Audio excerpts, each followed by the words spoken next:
Bem, boa noite. E nós desta vez recebemos muitas perguntas, mas muitas mesmo, a respeito de como tratar os animais, porque há muitas pessoas em dificuldade por não saberem lidar com eles quando os têm em casa.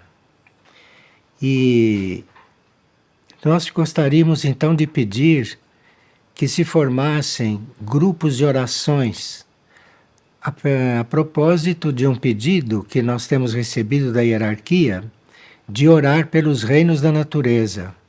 Então, essas pessoas que estão em dificuldade por não saber tratar os próprios animais, formem grupos de oração em casa, porque nós temos a experiência que quando um grupo de oração é verdadeiro e ele é muito devoto da sua proposta, os animais ficam em torno, os animais participam.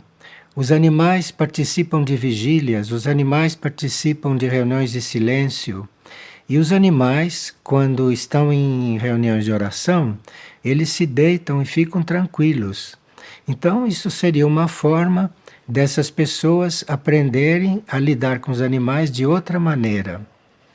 Mas nós teríamos sim que, atendendo ao pedido da hierarquia, procurarmos servir não só o reino humano, nossos irmãos, não, nossos semelhantes, mas também servimos o reino animal, servimos o reino vegetal e o reino mineral. Não só o reino humano necessita do serviço dos servidores do mundo. O reino humano é um reino que está bastante desvinculado, não? Das suas finalidades, do seu destino.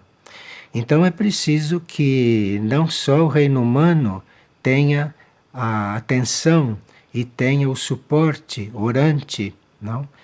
Dos nossos irmãos, mas também o reino animal, o vegetal e o mineral.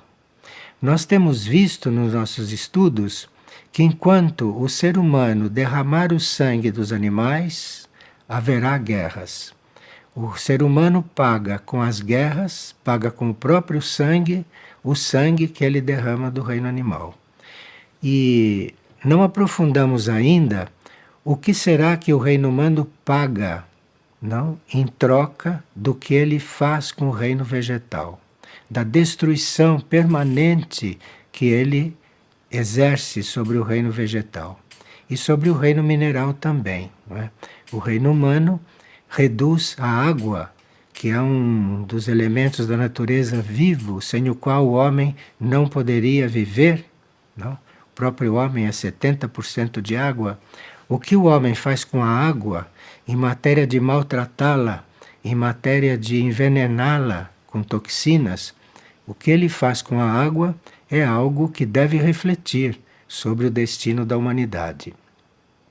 Então, os grupos de oração, nós, por exemplo, temos mais de 300 neste momento.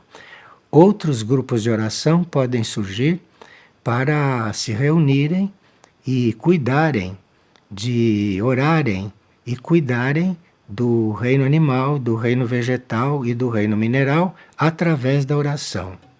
A oração é muito misteriosa e os poderes da oração são infinitos, de forma que, se a maioria da humanidade não percebe, não assume o seu trabalho, o seu serviço junto aos reinos da natureza, os grupos orantes podem participar da tarefa positiva e necessária e orarem por esses reinos. Porque orando por esses reinos, nós atraímos um maior número de devas e, eventualmente, atraímos também devas construtores de maior poder, que possam equilibrar um pouco essa destruição que o reino humano está fazendo. E aqui uma pessoa está convivendo com idosos e com enfermos. E ela diz que esses enfermos e esses idosos estão em muito más condições, inclusive de tratamento, e que esta pessoa está então em dúvida se continua, porque ela está recebendo uma série de vibrações que ela não está conseguindo suportar, de ver tanto sofrimento entre esses idosos e entre esses enfermos. Veja, quando nós estamos na tarefa correta, quando nós estamos naquela tarefa que a alma nos indicou, a alma se encarrega de transmutar aquelas energias e aquelas forças que nós absorvemos durante o trabalho e que não conseguimos transformar. Então, se você está cuidando dos idosos e dos enfermos por vontade da sua alma, certamente, se você cuidar deles e se você estiver junto com eles, pensando na sua alma e invocando a sua alma se encarregará de fazer essa transmutação. Então você não tem nada a temer e só tem que trabalhar com fé, não é? E sempre oferecendo aquilo que você faz aos idosos e aquilo que você faz aos enfermos, oferecendo a sua alma, oferecendo ao seu espírito ou oferecendo a Deus. E aí você vai perceber que tudo aquilo que é o ambiente onde você se encontra não vai afetá-la tanto, porque a sua própria alma vai conseguir transmutar tudo isso que você está recebendo. E no transmutar o que você está recebendo, você vai então, enquanto serve, aprendendo a transmutar. Você vai treinando na transmutação. E aí vai servir muito mais. Porque aí, se você entra num ambiente onde há enfermos, você naturalmente já está transmutando aquela situação, já os está aliviando. Então não se preocupe, se sua alma a colocou lá, que você precisa é pedir ajuda à sua alma, porque a sua alma tem um grupo de almas e elas se reúnem e ajudarão você no trabalho. E outra pessoa não está sabendo explicar por que ela sente tanto vazio, a ponto de não conseguir frequentar eventos sociais, coisa que é muito difícil para ela. E ela disse que está se desabafando neste momento pelo fato de estar sem nenhuma noção do que ela deve fazer nesses casos. Veja, tive que terminar um relacionamento, ela diz, longo, justamente pelo fato da pessoa que estava comigo estar em uma vibração completamente diferente, não? E pelas mensagens que ela tem lido e recebido pela internet, ela diz que tem compreendido que ela deve estar focada no aqui e no agora, e não deve estar pensando no passado e nem no futuro. Então, se você está coligando as mensagens que dizem que nós devemos estar aqui e agora com tudo isso que está acontecendo, então você veja que no aqui e no agora você está passando por isso. Assuma isto pelo qual você está passando e aí você vai examinar se esse é legítimo, se esse seu desconforto é legítimo ou se esse seu desconforto não é tão legítimo, não? E é mais uma espécie de desalento da sua personalidade. Bem, quando nós estamos nesta situação de desconforto no mundo em que vivemos, nós teríamos que nos lembrar daquela lei que Jesus ensinou: estar no mundo sem ser do mundo. Porque se nós estamos no mundo assim como ele é, e sem ser do mundo, isto é, se a nossa consciência não é deste mundo, se a nossa consciência veio de outros mundos, de outros universos, agora é que está aqui, e depois de passar por toda a aprendizagem aqui, a nossa consciência vai para outros mundos, talvez você resolva esse seu desconforto no mundo em que você está. Porque você está no mundo, mas não é do mundo. E assim há muitas outras leis que você pode examinar nos escritos que foram deixados para a humanidade, não? E outra pessoa diz que no livro A Cura da Humanidade, de nossa autoria, está escrito: o homem não sabe ser livre. E é mais difícil colocá-lo em liberdade do que mantê-lo encarcerado nos seus próprios conceitos. Sim, nós não podemos examinar uma frase assim solta dentro de um livro como aquele, que é um livro que mostra, não é, que a humanidade não é sadia e que a humanidade precisa de cura. Então precisa ver em que contexto que está esta frase. E você vai ver que o homem não sabe ser livre. Quando o homem é completamente livre e o homem não tem orientação do alto, o homem não tem uma orientação superior do espírito ou da hierarquia, é muito mais próprio para ele não está tão livre, porque aí ele não vai ficar prisioneiro dos seus próprios conceitos. Se ele não estiver tão livre para ficar prisioneiro dos próprios conceitos, das próprias ideias, mas a ele será dada uma outra orientação, mas isto é um tema bastante amplo e que é preciso partir do princípio que a humanidade precisa de cura, necessita de cura. E ela diz que tem se emocionado muito todas as vezes que lê as mensagens da Mãe Divina. E quase sempre ela não consegue conter a sua emoção. E ela está perguntando se isso é normal. Sim, mostra que certos bloqueios dentro de você, certas coisas que estão ali dentro um pouco amarradas, não é? Estão se soltando. Certos bloqueios estão se desfazendo. Então é por isso que você está passando por uma transformação quando lê as mensagens. Isto é sim normal. Agora, sinto também um cansaço estranho quando oro por um período de tempo maior do que de costume. Bem, você precisa encontrar o seu próprio tempo de orar, não é?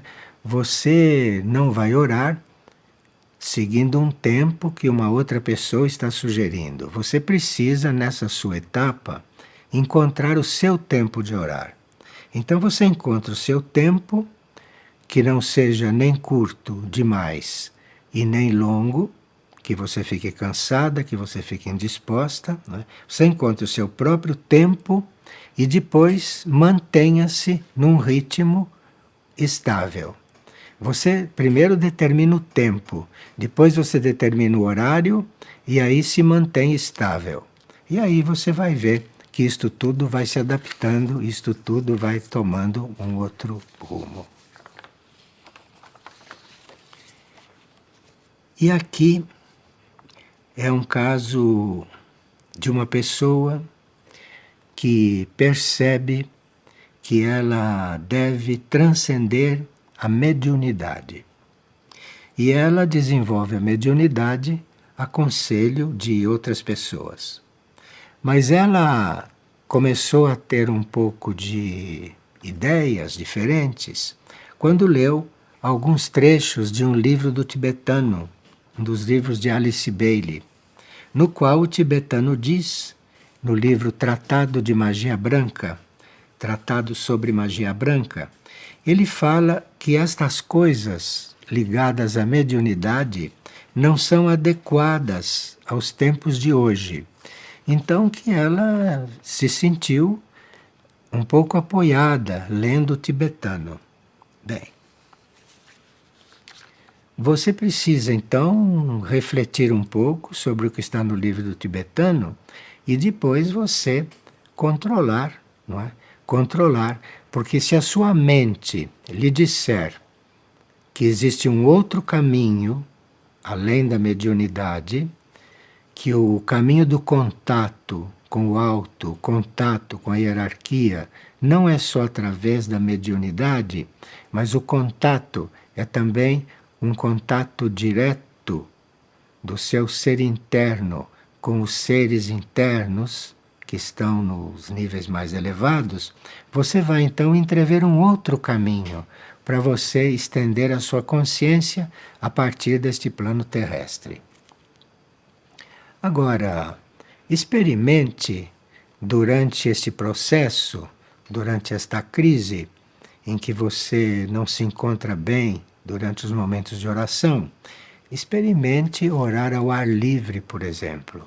Você esqueça tudo isso, põe isso tudo de lado, marque suas horas de oração e experimente orar ao ar livre. E quando orar em casa, orar sempre com a janela aberta e orar perto da janela.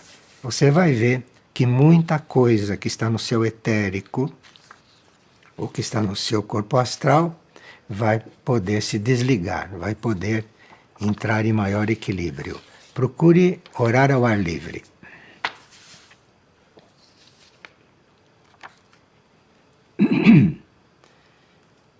E uma pessoa está dizendo: é verdade que é preciso ser pobre para alcançar o reino de Deus?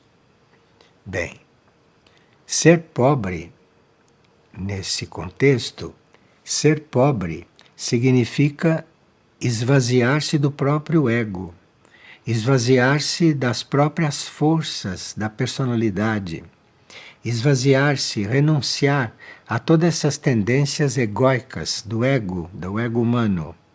Isso seria ser pobre. E se você não se torna pobre, isto é, se você não se empobrece de todas essas tendências humanas, de todas essas tendências do seu ego, então você não entra no reino de Deus. O reino de Deus é uma certa dimensão que existe na estrutura do universo.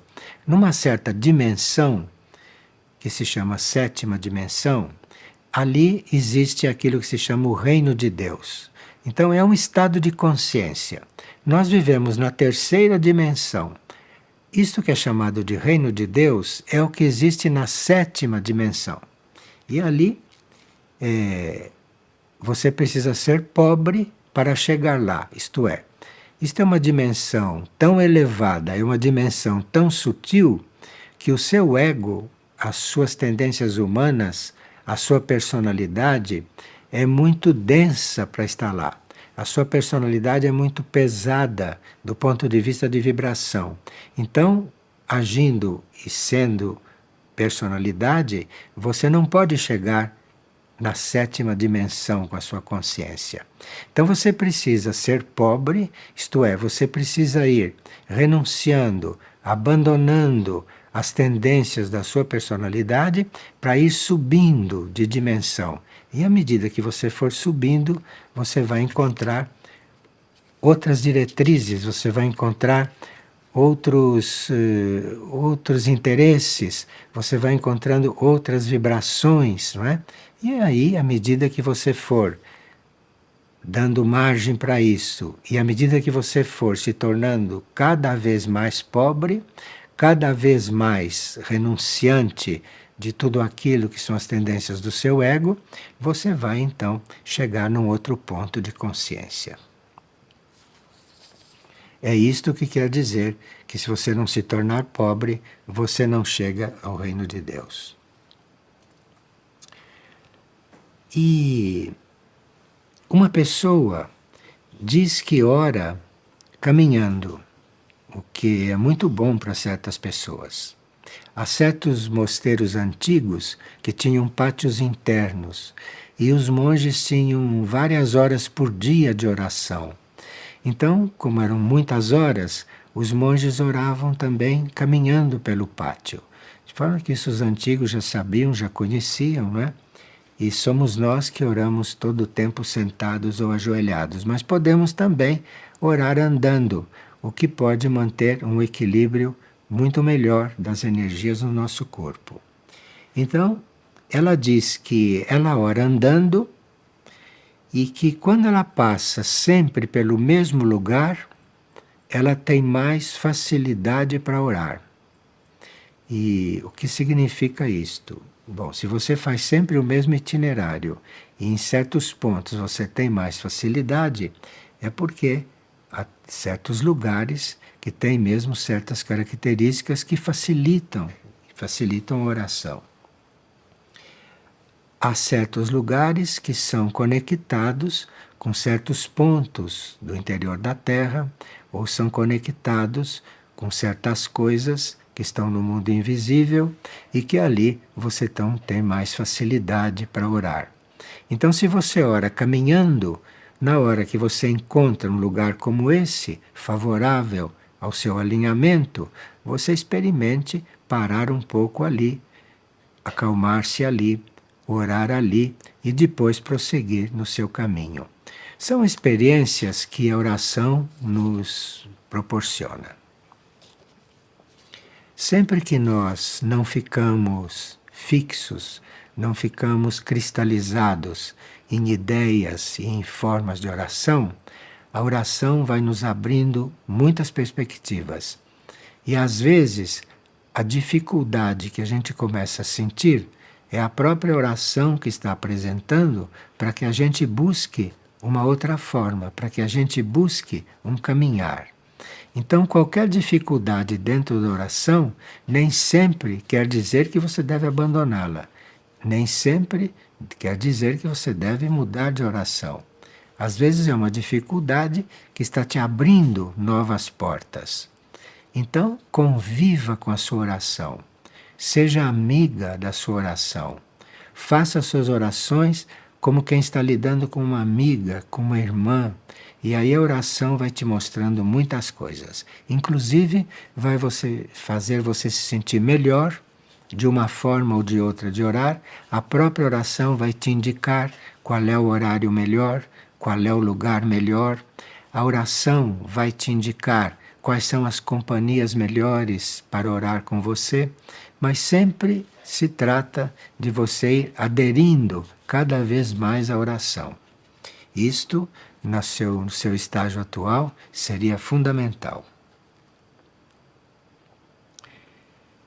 E uma pessoa está dizendo, ao escutar as partilhas intituladas Forças Ocultas da Vida, ela pergunta, é possível que um grupo, como o grupo de Figueira ou outro de aspirações semelhantes, possa formar uma espécie de alma-grupo?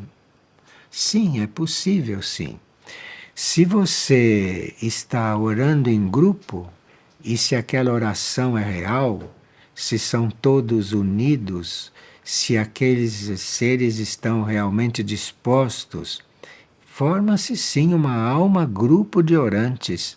Cada orante tem a sua alma, mas no orar em grupo, no estarem unidos, mas unidos mesmo e orando mesmo, não?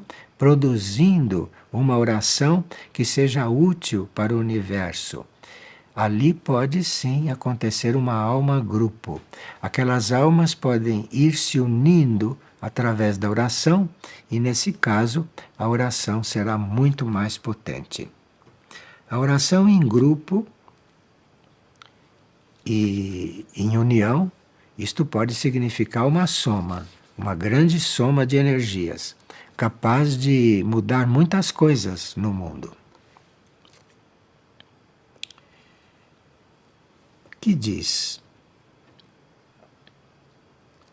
na mensagem do dia 29 de julho de 2013, Cristo Jesus nos diz: meditem cuidadosamente na experiência da minha cruz e permitam que seus corações amadureçam no sacrifício e na fé. Bem, quando Cristo Jesus se fala de sua cruz, ele está falando da cruz que ele usou, não da cruz cristã. Aquela que tem o seu braço vertical e o seu braço horizontal. Numa certa altura do braço vertical, passa o braço horizontal. Aquilo significa o homem que está alinhado com o alto, representado pelo braço vertical, e o homem que está doando e emitindo em horizontal aquilo que ele está recebendo do alto. Então, o ponto em que esse braço vertical, que é o braço qual ele está trazendo do alto a energia, e o ponto em que o braço horizontal está ali cruzando, aquele ponto, levando em consideração a estrutura do corpo do homem, aquele ponto é o coração. Então, é muito importante ter também esta compreensão da cruz. Isto é, você ter o seu alinhamento para o alto e a distribuição do que você recebe em horizontal. E quem faz esse trabalho é o seu coração, é no seu coração. Então, quando ele diz, não é? Meditem cuidadosamente na experiência da minha cruz, não é? E permitam que seus corações amadureçam. Isto pode ter muitas outras interpretações, mas como ele diz, permitam que o seu coração amadureça, talvez ele esteja se referindo nesse aspecto do trabalho dele, isto é, você distribuir em horizontal, distribuir aqui no mundo o que você recebe do alto, o que você recebe do seu alinhamento. É muito importante esta frase, que também tem muitas outras interpretações. Mas quando uma frase desta esotérica tem muitas interpretações, a gente primeiro começa a viver e começa a trabalhar aquela que a gente compreendeu, aquela que a gente captou. E depois de estar vivendo aquela que a gente captou, aí o símbolo, como o símbolo da cruz, vai lhe mostrando outros aspectos. Porque este é um símbolo muito rico, que você sabe que existe desde que o mundo é mundo. Até nas cavernas pré-históricas se encontravam sinais que correspondem à cruz. Não é que havia o sinal da cruz dentro das cavernas. Nas cavernas havia sinais que correspondem ao sinal da cruz. De forma que a cruz é um símbolo não só universal, mas é um símbolo aqui na Terra, até agora parece que eterno.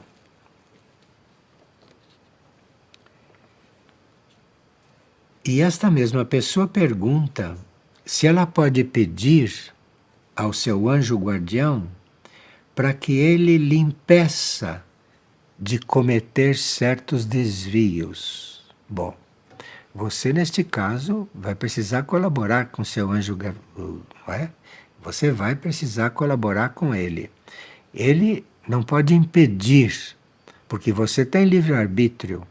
O seu anjo guardião pode acompanhar você e pode eventualmente avisar, pode eventualmente inspirar você a fazer diferente o que você está fazendo. Agora, ele não pode impedir que você faça, porque os anjos, o reino angélico, é extremamente obediente. E ele sabe que nós temos livre-arbítrio. Então, se você quer fazer uma coisa, o seu anjo vai acompanhá-la, não é? Para fazer o que ele puder, mas não pode impedir você de fazer uma coisa. Agora, quando você pede a ajuda dele para não fazer, aí sim ele deve ter outras formas de ajudar.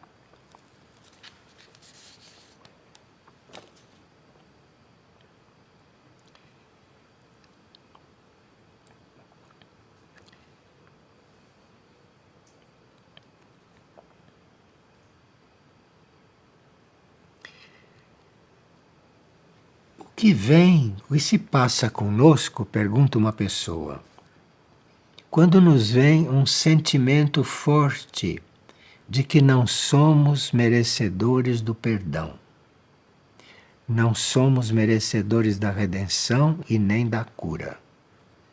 Então, quando vem esse sentimento muito forte, pode ser que esse sentimento seja real.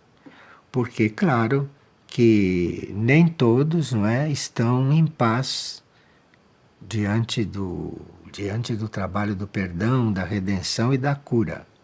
Nós temos dificuldade para perdoar, temos dificuldade para perdoar os outros e, portanto, teremos dificuldade também de perdoar a nós mesmos. Não é? E redenção e cura é algo que vem não de nós. Nós somos redimidos e somos curados pelo nosso ser superior, pelos nossos níveis superiores. Então nós podemos não merecer nem o perdão, nem a redenção e nem a cura. Podemos não merecer. Mas como a redenção e a cura vêm de níveis superiores, mesmo sem merecer, nós podemos eventualmente, através de uma graça, obter isto. Não devemos pensar que jamais obteremos redenção e cura, porque isto são graças dos níveis superiores, graças do alto. Nós não nos conhecemos. Nós pensamos que somos certas coisas e aquilo que a gente pensa que é, aquilo certamente nós não somos. Então, nós não nos conhecemos.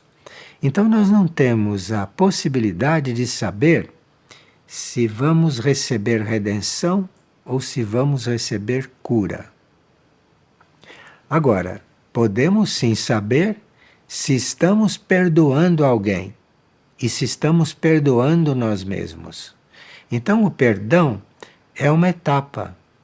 Perdão é uma etapa que você tem que viver. Perdão você tem que ter, você tem que distribuir. Quando você começa a distribuir o perdão, você começa a perdoar a si mesma, porque o perdão tem muita força. E, vivida esta etapa do perdão, você vai perceber que a sua redenção e a sua cura está vindo de um outro nível. Veio porque você exerceu o perdão. E o perdão, então, abre as portas tanto para a redenção como para a cura.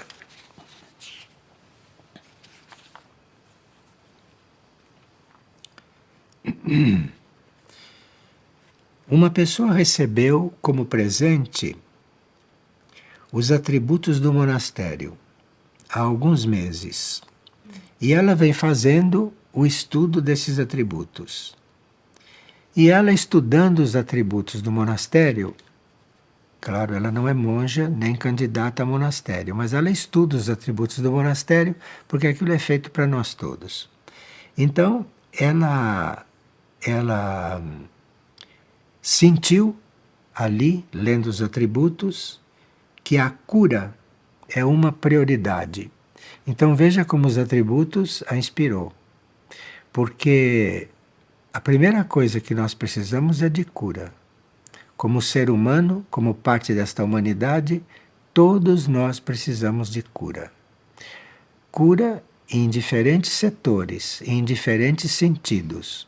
Uns precisam de cura espiritual, outros precisam de cura de alma, outros precisam de cura física, outros precisam de cura mental. Não é? Então, a cura é uma prioridade para nós todos. Mesmo que você já tenha se transformado, mesmo que você já tenha feito cura mental, que você já tenha conseguido ter um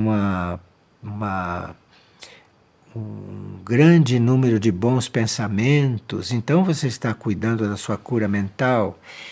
Você pode estar curada em algum nível e não estar curada no outro. Então a cura é uma prioridade. Por exemplo, cura cósmica, todos nós precisamos. Cura espiritual, uns poucos já tiveram. Cura mental, cura emocional, cura física, isto aqui quase todos precisam. Então a cura é realmente uma prioridade. E se você compreendeu isso lendo os atributos, prossiga aprofundando os atributos, porque ali você vai descobrir muitas outras coisas que não estão expressas exatamente ali, mas que vão se revelando àqueles que amam as leis e àqueles que querem realmente se transformar.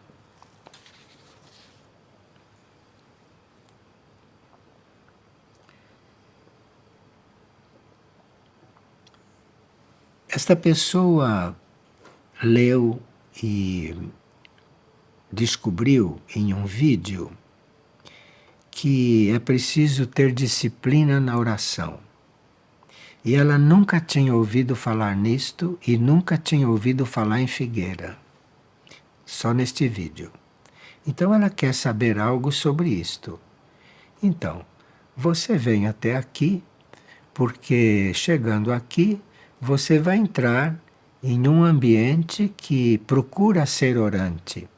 Porque aqui se ora várias horas por dia, e aqueles que oram bem intensamente durante essas várias horas, eles ajudam a criar aqui um ambiente orante. Não são todos que conseguem trabalhar neste campo, mas aqueles que trabalham neste campo mantêm aqui em Figueira um ambiente orante. E só de você estar andando por aqui, ou só de você estar em contato com a figueira, você já vai ficando sensibilizada nesse assunto. E aí depois, quando você passar uns dias aqui, você vai percebendo, isto, e depois, quem sabe, você sai daqui e entra no caminho da disciplina na oração. Porque a oração indisciplinada faz efeito, mas não faz efeito como a oração disciplinada. Porque a oração, se não é disciplinada, ela não cumpre aquele papel dela de ir te coligando com os níveis superiores. É a disciplina na oração que vai formando este canal para o alto. E aqui, se você conviver com alguns que oram desta forma, se você participar de orações grupais, talvez isso te seja facilitado e depois você pode voltar para o seu próprio meio e conseguir orar disciplinadamente. O convite está feito para você.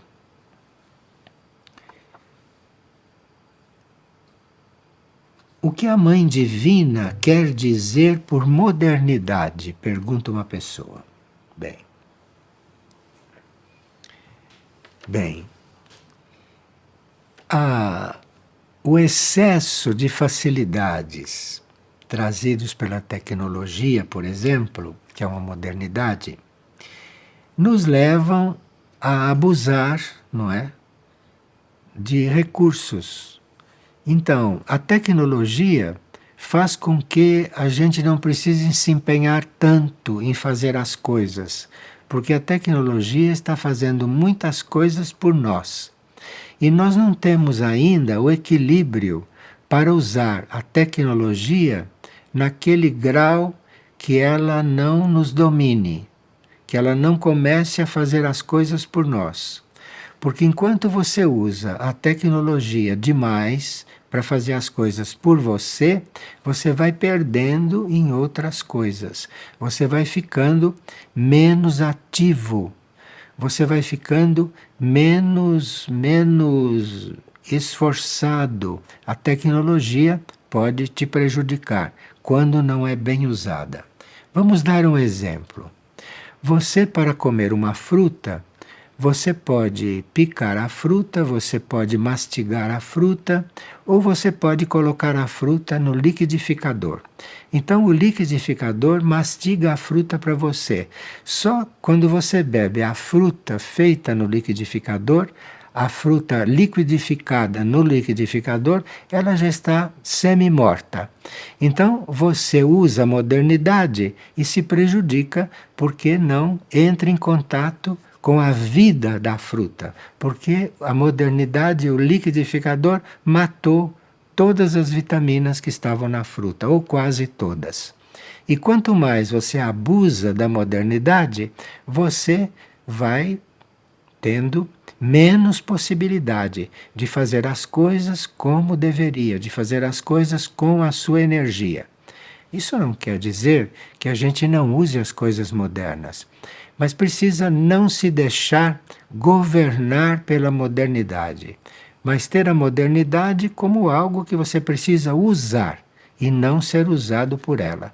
Eu estou dando o exemplo do liquidificador, que é claro, claríssimo. E tem outros, como panela de pressão e outras coisas, que são modernidades que, quando a Mãe Divina está falando de modernidade, não está falando só neste nível.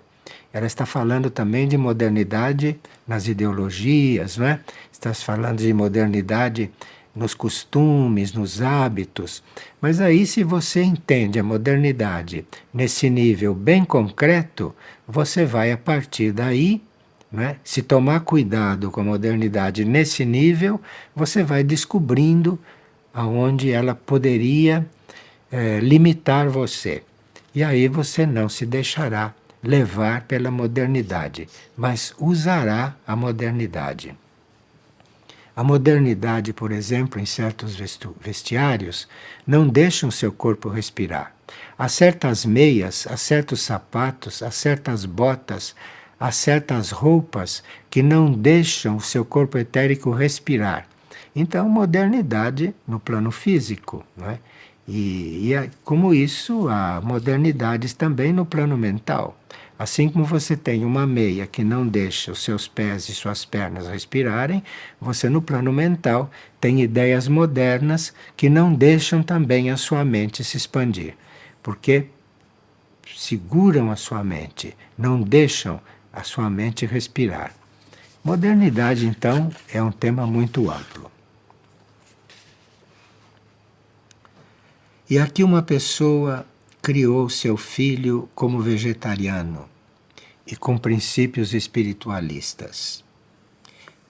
Desde que ela estava grávida, desde que ela estava o gerando, ela já era vegetariana e, portanto...